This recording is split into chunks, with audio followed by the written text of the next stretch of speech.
It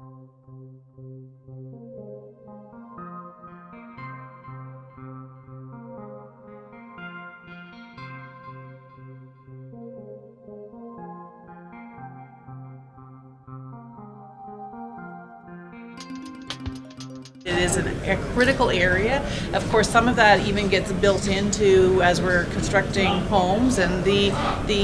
deficit in terms of homes, if you look at First Nations on reserve, it's estimated at least a gap of something in the order of 40,000 homes that need to be built, and an additional more than 40,000 that are in need of major repair. So there's no question that there's a lot of work to be done. Those need to be ideally built in a way that they will be less dependent on diesel, that one will look for opportunities for alternative energy sources, and we certainly have a goal to be able to phase out diesel in so many communities in the far north that are highly dependent upon them, and there are in fact excellent models out there of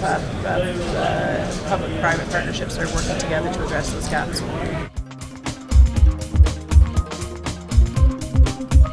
I would point to some of the things that I mentioned around some of the new First Nations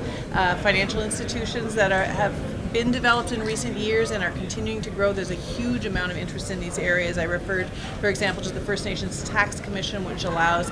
people to find opportunities for additional revenue sources there. We also look to things like the First Nations Financial Management Board and the Finance Authority that are looking to ways to be able to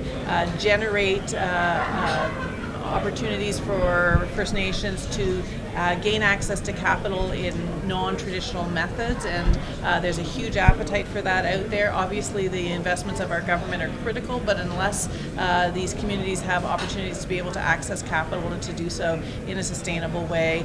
it will take us a long time to address all of the gaps that are there. So I think there's much more to be done in that area, but we see that will be actually the way to be able to close the gap much more effectively. Canada does have and continues to build expertise in terms of what it takes to build in the north. I talked about the road to Wati that I think is a fantastic P3 project that is evolving in Northwest Territories, and if Canadian companies know how to do this and have demonstrated that effectively, obviously there are some international companies that are interested in this space, but certainly the partners in the room today I think are the people that have the capacity, and when we show how to do it well, the technologies that we're developing here obviously will be a great export opportunity for us in the years to come as well.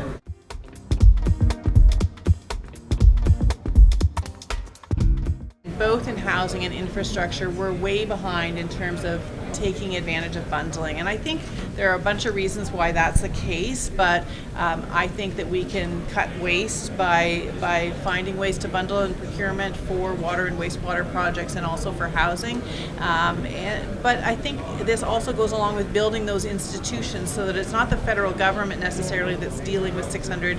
First Nations communities, but as we explore the possibility of developing, for example, a First Nations infrastructure institution that would be developed as a trusted source where communities could go to, first of all, get some sense of which water systems are effective, which of them have the best track record, make sure that there's opportunities for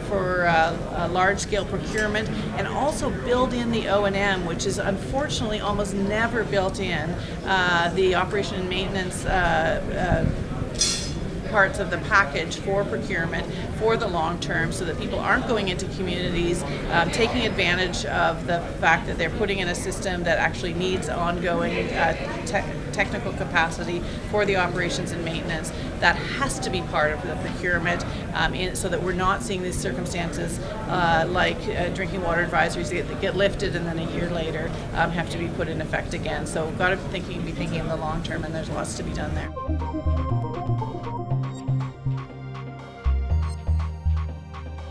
Thank you.